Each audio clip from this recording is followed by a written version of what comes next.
मैं professor A के वाजपेयी आप सभी विद्यार्थियों का इस 29वें वीडियो लेक्चर में स्वागत करता हूं। और ये हमारा video lecture photo electron spectroscopy पर आधारित है और इसमें हम बात करेंगे कि इस फोटो इलेक्ट्रॉन स्पेक्ट्रोस्कोपी का सिद्धांत क्या है, ये कैसे कार्य करती है और कैसे इसका स्पेक्ट्रा खींचा जाता है। तो आइए इस वीडियो लेक्चर को हम प्रारंभ करें। मुख्य रूप से जिन बिंदुओं को लिया है उसमें फोटो इलेक्ट्रॉन स्पेक्ट्रोस्कोपी का परिचय, इंट्रोडक्शन और उसका महत्व, सिग्निफिकेंस। और चूंकि photo electron spectroscopy photo electric effect पर आधारित है, यह आपने पढ़ा होगा, तो फोटो इलेक्ट्रिक इफेक्ट क्या होता है ये भी हम देखेंगे।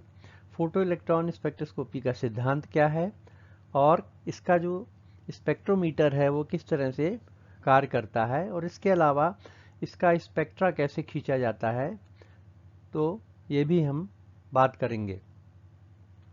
फोटो इलेक्ट्रॉन स्पेक्ट्रोस्कोपी को एब्रीविएशन में PES भी कहा जाता है।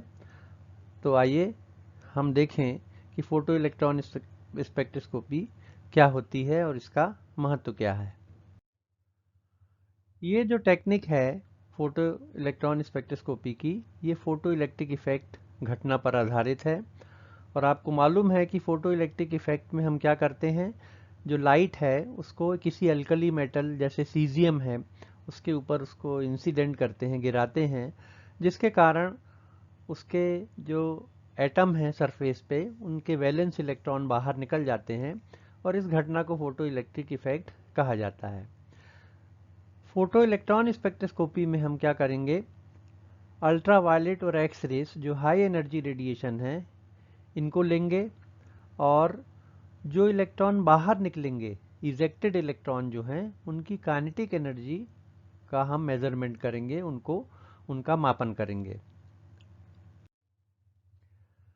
तो फोटो इलेक्ट्रॉन स्पेक्ट्रोस्कोपी हमको जो इलेक्ट्रॉन बाहर निकलते हैं उनकी काइनेटिक एनर्जी के बारे में जानकारी देती है, और इसके अलावा मॉलिक्यूल का structure, nature of bonding, chemical bonding का स्वभाव किस तरह का है मॉलिक्यूल के अंदर, ये सारी जानकारी हमको फोटो इलेक्ट्रॉन स्पेक्ट्रोस्कोपी के माध्यम से ज्ञात होती है। और इसके अलावा जो इलेक्ट्रॉन बाहर निकल रहे हैं, इजेक्टेड इलेक्ट्रॉन, वो कौन सी शेल से आए हैं, वहाँ कैसा केमिकल एनवायरनमेंट है, ये सारी जानकारी भी हमको प्राप्त होती है। और इस स्पेक्ट्रोस्कोपिक टेक्निक से हम बाइंडिंग एनर्जी या आयनाइजेशन एनर्जी का भी निर्धारण कर सकते हैं। अब पहले हम देखें कि फोटो इलेक्ट्रिक इफेक्ट क्या होता है। सर अल्बर्ट आइंस्टीन ने 1905 में इसकी खोज की थी। और इसमें एक अल्कली मेटल है जैसे सीजियम, और उसके ऊपर जब हम लाइट को इंसिडेंट करते हैं, लाइट मतलब फोटोन, एच न्यू, न्यू यहाँ पे रेडिएशन की फ्रिक्वेंसी है। तो चूंकि ये फोटोन ऊर्जा के पार्टिकल होते हैं, तो ये क्या करते हैं, एटम से टकराते हैं और एटम के जो वैलेंस शेल में बाहरी कक्ष में जो इलेक्ट्रॉन है उसको अपनी एनर्जी दे देते हैं, जिसके कारण वो इलेक्ट्रॉन न्यूक्लियस के प्रभाव से मुक्त हो जाता है। अब न्यूक्लियस के प्रभाव से मुक्त होने के लिए उसको एक निश्चित ऊर्जा की मात्रा की आवश्यकता होती है, जो कहलाती है आयनाइजेशन एनर्जी। तो एच न्यू का कुछ भाग खर्च हो जाता है इलेक्ट्रॉन को बाहर निकालने में, और बाकी जो बचा हुआ भाग है वो इस इलेक्ट्रॉन को काइनेटिक एनर्जी देने में प्रयुक्त होता है। तो इस प्रकार एच न्यू बराबर होता है ionization energy plus kinetic energy, और इसी को फोटो इलेक्ट्रिक इफेक्ट इक्वेशन कहा जाता है। और ये जो इक्वेशन है ये आइंस्टीन ने दिया था। इसी को थोड़ा सा आगे एक्सटेंड किया के सीक बैन ने, और उन्होंने बताया कि अगर हम हाई एनर्जी रेडिएशन यूज़ करें, जैसे अल्ट्रावायलेट रेज हैं या एक्स रेज हैं, तो केवल वैलेंस इलेक्ट्रॉन नहीं बल्कि जो इलेक्ट्रॉन मिड शेल में हैं ये भी बाहर आ सकते हैं, और इनर कोर के इलेक्ट्रॉन भी बाहर आ सकते हैं। इनर कोर के इलेक्ट्रॉन मतलब जो न्यूक्लियस के बिल्कुल पास हैं, और जो बीच की कक्षाओं में हैं, शेल्स में हैं, उनको मिड शेल इलेक्ट्रॉन हमने कहा है। तो अगर हम लाइट यूज़ करेंगे जिसकी एनर्जी कम है, तो वैलेंस इलेक्ट्रॉन आते हैं बाहर, मतलब फोटो इलेक्ट्रिक इफेक्ट। अगर अल्ट्रावायलेट रेस मतलब हाई एनर्जी रेडिएशन यूज़ करते हैं तो मिड शेल आएंगे, और एक्स रेज यूज करते हैं जिनकी एनर्जी और भी ज़्यादा है, तो इनर कोर इलेक्ट्रॉन जो होते हैं वो बाहर आ जाते हैं। अब यहाँ पे देखिए आप, अपन ने क्या किया, एक्स रेज को इंसिडेंट किया सैंपल में या किसी मॉलिक्यूल में या एटम में। तो जो एक्स रेज की एनर्जी के कारण वैलेंस इलेक्ट्रॉन तो बाहर आएंगे ही, उनको हमने कहा है ईवी मतलब वैलेंस इलेक्ट्रॉन, और इनकी काइनेटिक एनर्जी है के ई, और ईवी मतलब वैलेंस इलेक्ट्रॉन की काइनेटिक एनर्जी। जो इलेक्ट्रॉन मिड शेल में हैं रेड कलर के, वो भी बाहर आते हैं और उनकी काइनेटिक एनर्जी है के ई ई एम एस। और जो इलेक्ट्रॉन इनर कोर में है बिल्कुल अंदर हैं, वो भी बाहर आ जाते हैं, और इनर कोर इलेक्ट्रॉन की जो काइनेटिक एनर्जी है वो है के ई आई सी। तो इस प्रकार जो इलेक्ट्रॉन वैलेंस शेल में उपस्थित है उसके और न्यूक्लियस के बीच जो फोर्स ऑफ अट्रैक्शन है उसको कहते हैं हम आयनाइजेशन एनर्जी फाई। जो मिड शेल इलेक्ट्रॉन है और न्यूक्लियस के बीच में जो आकर्षण बल है वो कहलाता है बाइंडिंग एनर्जी इस इलेक्ट्रॉन की, बीई। और इसी तरह से binding energy inner core electron की, इसको भी बीई कहा है। तो सबसे ज़्यादा बाइंडिंग एनर्जी किसकी होगी, इनर कोर इलेक्ट्रॉन की होगी, क्योंकि न्यूक्लियस के बिल्कुल पास है। इसकी थोड़ा सा कम होगी, और सबसे कम मान होता है आयनाइजेशन एनर्जी का, मतलब उस इलेक्ट्रॉन का जो वैलेंस शेल में है। तो इस प्रकार ये जो फोटो इलेक्ट्रिक इक्वेशन है आइंस्टीन का, इसको तीनों के लिए अपन लिख सकते हैं। वैलेंस इलेक्ट्रॉन के लिए अगर लिखेंगे तो अपन लिख सकते हैं H nu equals to five plus kinetic energy valence electron की। और काइनेटिक एनर्जी के टर्म में अगर लिखना है तो इसको यहाँ पे ले आइए, तो इक्वेशन हो जाएगा वैलेंस इलेक्ट्रॉन की काइनेटिक एनर्जी बराबर एच न्यू माइनस फाइव। इसी तरह से मिड शेल की काइनेटिक एनर्जी बराबर एच न्यू माइनस बीई, और इनर कोर इलेक्ट्रॉन की काइनेटिक एनर्जी बराबर हो जाएगा H nu minus BE inner core. तो इस प्रकार से सबसे कम मान है आयनाइजेशन एनर्जी का, उससे ज़्यादा है बाइंडिंग एनर्जी का, और सबसे ज़्यादा मान है इनर कोर इलेक्ट्रॉन की बाइंडिंग एनर्जी का। तो काइनेटिक एनर्जी तीनों इलेक्ट्रॉन की अलग अलग होगी, और उसको इस इक्वेशन के द्वारा हम निकाल सकते हैं। क्योंकि सबसे कम ये है, उसके बाद बाइंडिंग एनर्जी का मान ज़्यादा है, और इसके बाद सबसे ज़्यादा binding energy inner core electron की है। तो इसका सीधा सीधा अर्थ होगा कि सबसे ज़्यादा काइनेटिक एनर्जी होगी वैलेंस इलेक्ट्रॉन की बाहर निकलने के बाद, फिर मिड शेल की, और सबसे कम काइनेटिक एनर्जी होगी इनर कोर इलेक्ट्रॉन की। अब क्योंकि binding energy inner core electron की सबसे ज़्यादा है जैसा अभी आपको बताया, फिर बाइंडिंग एनर्जी मिड शेल की कम है और सबसे कम ये है, तो अगर फोटो इलेक्ट्रिक इफेक्ट का जो इक्वेशन है उसमें हम रखेंगे तो काइनेटिक एनर्जी जो वैलेंस इलेक्ट्रॉन की है वो सबसे ज़्यादा आएगी, क्योंकि सबसे कम ये है। मिड शेल इलेक्ट्रॉन की काइनेटिक एनर्जी थोड़ी सी कम आएगी, क्योंकि जो बाइंडिंग एनर्जी है उसकी ये ज़्यादा है। और जो इनर कोर इलेक्ट्रॉन है जिसको बाहर निकालने में सबसे ज़्यादा एनर्जी खर्च होती है, उसकी काइनेटिक एनर्जी इसलिए सबसे कम होगी। तो सबसे ज़्यादा काइनेटिक एनर्जी किसकी, वैलेंस इलेक्ट्रॉन की, और सबसे कम काइनेटिक एनर्जी किसकी, इनर कोर इलेक्ट्रॉन की। और अगर बाइंडिंग एनर्जी को आप कंपेयर करें तो सबसे ज़्यादा बाइंडिंग एनर्जी इसकी होगी, और सबसे कम बाइंडिंग एनर्जी होगी वैलेंस शेल इलेक्ट्रॉन की। तो संक्षेप में अगर हम देखें तो बाइंडिंग एनर्जी वैलेंस इलेक्ट्रॉन की मिनिमम है, पर काइनेटिक एनर्जी मैक्सिमम है। इनर कोर इलेक्ट्रॉन की बाइंडिंग एनर्जी मैक्सिमम है, तो काइनेटिक एनर्जी मिनिमम है, और ये दोनों मॉडरेट होती हैं, मतलब बीच के मान होते हैं। तो बाइंडिंग एनर्जी और काइनेटिक एनर्जी एक दूसरे के अपोजिट हैं। ये अगर मिनिमम है, कम से कम है, तो ये अधिकतम है, ये न्यूनतम है तो ये अधिकतम है। अब सवाल उठता है कि फोटो इलेक्ट्रॉन स्पेक्ट्रोस्कोपी में हम करते क्या हैं, हम काइनेटिक एनर्जी को कैसे नापेंगे, कैसे उसका मापन करेंगे। तो फोटो इलेक्ट्रॉन स्पेक्ट्रोस्कोपी में जो इलेक्ट्रॉन बाहर निकल रहे हैं उनकी काइनेटिक एनर्जी से हम बाइंडिंग एनर्जी कैलकुलेट करते हैं, और उस बाइंडिंग एनर्जी को हम लेते हैं एक्स एक्सिस में, और इंटेंसिटी मतलब जो इलेक्ट्रॉन बाहर निकल रहे हैं उनकी संख्या, अगर ज़्यादा संख्या निकलेगी तो इंटेंसिटी ज़्यादा होगी। तो इसके बीच में एक प्लॉट खींचते हैं, तो वाई एक्सिस में इंटेंसिटी और एक्स एक्सिस में बाइंडिंग एनर्जी, तो आपको इस तरह का एक प्लॉट, एक स्पेक्ट्रा प्राप्त होता है जो फोटो इलेक्ट्रॉन स्पेक्ट्रा कहलाता है। यहाँ पर अब याद रखेंगे आप कि काइनेटिक एनर्जी और बाइंडिंग एनर्जी एक दूसरे के इन्वर्सली प्रोपोर्शनल हैं। अब प्रश्न उठता है कि काइनेटिक एनर्जी जो इलेक्ट्रॉन की निकल रहे हैं, इलेक्ट्रॉन जो निकलते हैं उनकी जो काइनेटिक एनर्जी है तो वो तो बहुत ज़्यादा होती है, बहुत तेज होते हैं इलेक्ट्रॉन, तो उनका मापन कैसे किया जाए। तो इसलिए अब हम आते हैं उपकरण के ऊपर। ये इंस्ट्रूमेंट है, यहाँ से एक्सरेज आती हैं, ये सैंपल है, ये 3 तरह के इलेक्ट्रॉन हैं और ये जब इलेक्ट्रॉन निकलते हैं बाहर तो इनको एक हेमीस्फेरिकल प्लेट, ये आउटर प्लेट है, ये इनर प्लेट है, यहाँ ऋण आवेश दिया जाता है पोटेंशियल, यहाँ high plus potential, positive potential देते हैं।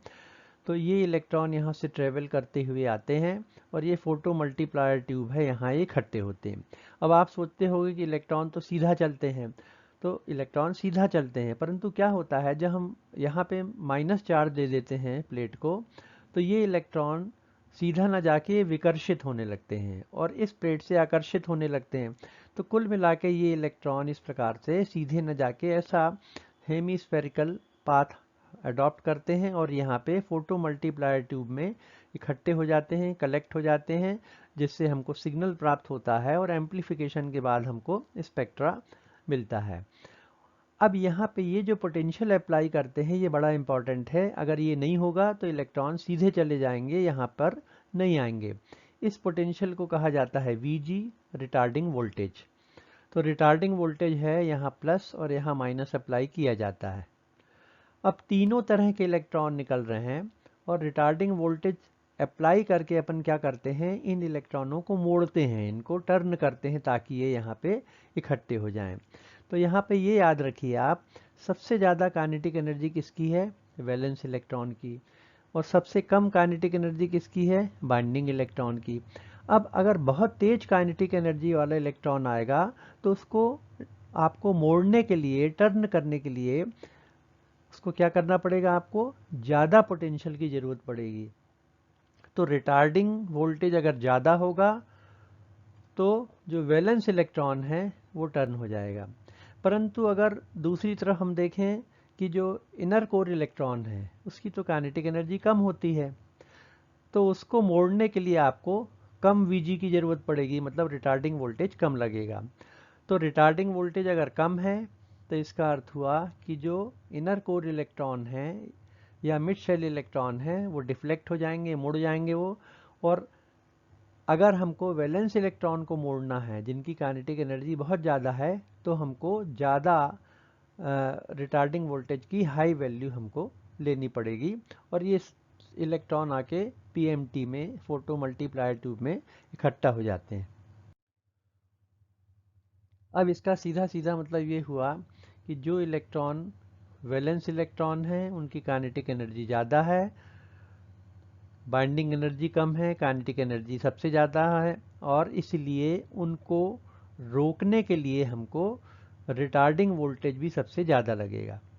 इसी प्रकार जो इनर कोर इलेक्ट्रॉन हैं हरे वाले, इनकी बाइंडिंग एनर्जी सबसे ज़्यादा है क्योंकि न्यूक्लियस के सबसे पास हैं, काइनेटिक एनर्जी इनकी न्यूनतम है, मिनिमम है, और इसीलिए इनको रोकने के लिए जो रिटार्डिंग वोल्टेज है वो भी कम लगेगा। तो कम अगर रिटार्डिंग वोल्टेज होगा तो इनर कोर इलेक्ट्रॉन मुड़ेंगे, और अगर ज़्यादा रिटार्डिंग वोल्टेज होगा तो जो वैलेंस इलेक्ट्रॉन है वो यहाँ पे मुड़ जाएंगे और इनके बीच में मिड शेल इलेक्ट्रॉन है। तो इस प्रकार से हम रिटार्डिंग वोल्टेज अप्लाई करके इलेक्ट्रॉनों को डिफ्लेक्ट करते हैं, मोड़ते हैं, और फोटो मल्टीप्लायर ट्यूब में यहाँ पर वो इकट्ठा हो जाते हैं। अब फोटो इलेक्ट्रॉन स्पेक्ट्रा को रिकॉर्ड कैसे किया जाता है, तो इसमें क्या करेंगे, अपन सैंपल को रखेंगे और एक्स रेज इंसिडेंट करेंगे, या तो एक्स रेज लेंगे या कम वेवलेंथ वाली अल्ट्रा वायलेट रेज जिनकी एनर्जी ज़्यादा है, और उसके बाद जो रिटार्डिंग वोल्टेज है वो शून्य से हम धीरे धीरे उसका मान बढ़ाते जाते हैं, ग्रेजुअली उसको रेज करते हैं, और जो इलेक्ट्रॉन कलेक्ट होते हैं फोटो मल्टीप्लायर ट्यूब के माध्यम से उनको एम्पलीफाई करके सिग्नल को हमको स्पेक्ट्रा प्राप्त होते हैं।